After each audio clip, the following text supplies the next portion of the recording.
sudah tiba di salah satu posko pengungsian di Kampung Tengah. Saya akan coba mewawancarai salah satu warga sekaligus pengungsi yang hingga hari ini bisa bertahan. Langsung saja. Assalamualaikum.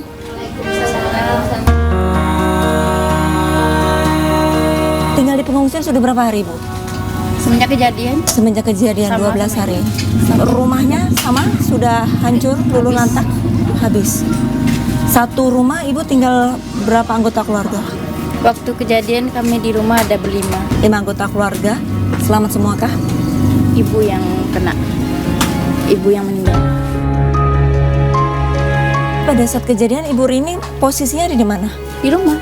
Pada saat banjir datang, Ibu sebelumnya mendengar sesuatu atau tiba-tiba langsung terkena hantaman air atau bagaimana? Ibu boleh cerita? Terus tiba di luar, terdengarlah bunyi gemuruh, bunyi gemuruh dentuman gitu kan. Tanah ini bergetar. Tapi bukan mirip gempa, getar aja mirip mobil besar lewat itu bawa alat berat kayaknya. Nggak lama makin keras suaranya, jadi keluarlah anggota keluarga keluar semuanya kan. Sudah keluar semuanya, sudah keluar semuanya kan, barulah nampak airnya datang menyembur. Sempat tergulung air, tergulung lumpur? Kalau aku Tertimbun tertimbun apanya, tanahnya lumpur. Pada saat tertimpa ataupun tertimbun longsor begitu, dan menyelamatkan diri. Untuk kondisi keluarga Ibu mengetahui lokasinya ada di mana-mana saja? Hanya kita itu semua dekat. Waktu tertimbun itu langsung sadar kan, langsung keluar dari lumpur. Kelihatanlah kakak dari mama di samping sedang tergelentang di samping. Udah penuh lumpur ini berderah.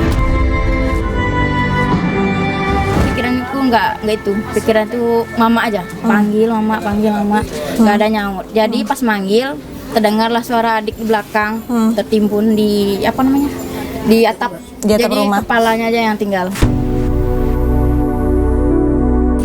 Ini kayu-kayu di samping, semuanya kayu. Jadi manggil, jadi aku bantu keluarin. Pas bantu keluarin, dia berdiri di atas kayu, datang lagi satunya lagi gelodonya. Akunya hanya diberi sampai ke belakang ini, jauh lah. Pas hanyut itu sempat megang kayu, sampai di mana dia berhenti di situ. Pas berhenti baru keluar. Iya, tetap manggil mama, tapi nggak ada yang nyaut. Kata orang kan, udahlah besok panggil cari mama lagi atau nanti cari mama lagi, pokoknya selamatin diri dulu. Tapi mama sendiri ditemukannya di mana? Temunya itu di samping aku. Sebenarnya di samping, iya, tertimbun itu sama loteng. Tapi tidak tahu sama sekali. Ya itulah nasib, bukan aku yang nyelamatin gitu.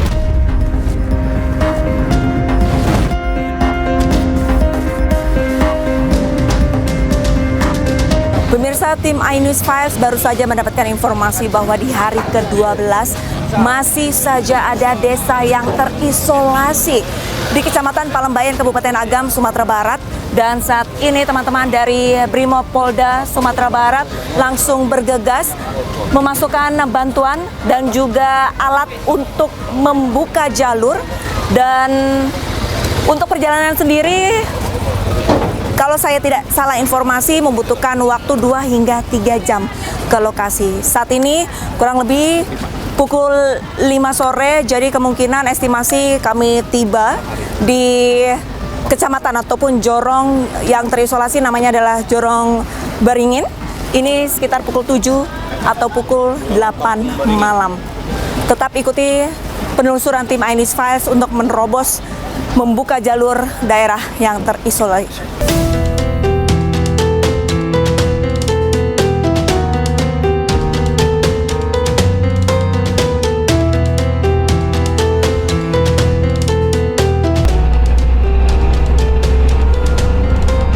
Pemirsa, tim iNews Files bersama teman-teman dari Brimob Polda Sumatera Barat sudah naik truk, dan untuk satu truk sendiri sudah berisikan bahan sembako seperti beras, mie instan dan juga air ya, air mineral.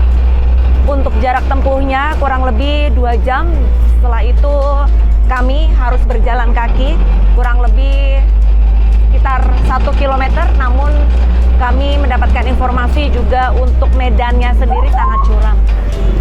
Kondisi cuaca di sore hari ini hujan, namun kami tetap melanjutkan perjalanan demi membuka jalur yang terisolasi.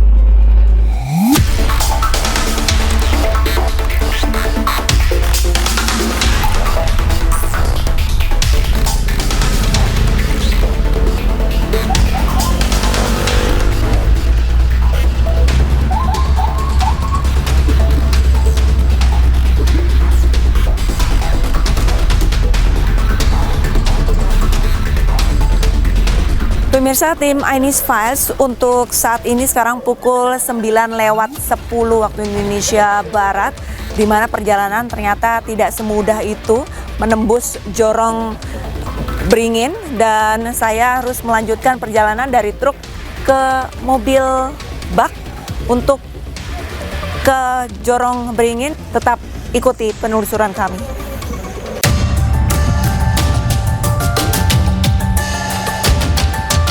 Karena jalan yang akan dilalui cukup kecil dan rawan longsor jika menggunakan kendaraan besar, tim iNews File beralih menggunakan mobil pick-up. Sepanjang perjalanan, suasana begitu gelap dan tumpukan tanah akibat longsor masih tersisa di sejumlah titik. Bahkan di tengah perjalanan, rombongan kami harus berjibaku keluar dari kubangan lumpur.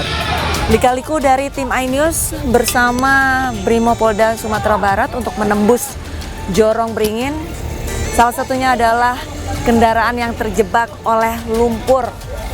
Para anggota harus bahu-membahu, bahkan walaupun sudah dibantu dengan didorong, tetap mobil tidak bergerak sama sekali. Ini adalah perjuangan kami untuk menembus daerah yang terisolir guna memberikan bantuan dan juga untuk memetakan agar pengiriman logistik menjadi lebih mudah.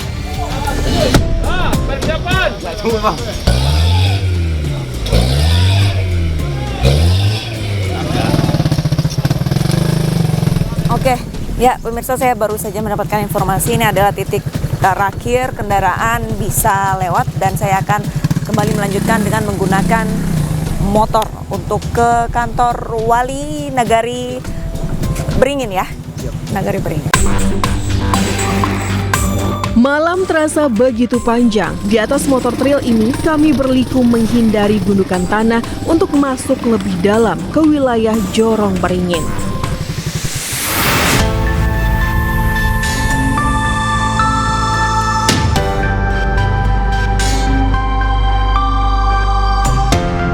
Hampir 1.000 nyawa hilang, disapu banjir dan longsor yang lahir akibat kerusakan alam yang dibuat manusia. Tangis keluarga, rumah yang hilang, masa depan yang terputus, bukan sekedar alam yang murka. Pemerintah harus bergerak cepat memulihkan korban, membangun kembali daerah yang porak-poranda, dan menghentikan kejahatan terhadap alam, agar kegelapan tak lagi datang menjemput lebih banyak nyawa. Jadi jangan bilang Anda tidak tahu permasalahan ini, karena kami sudah memberitahukannya.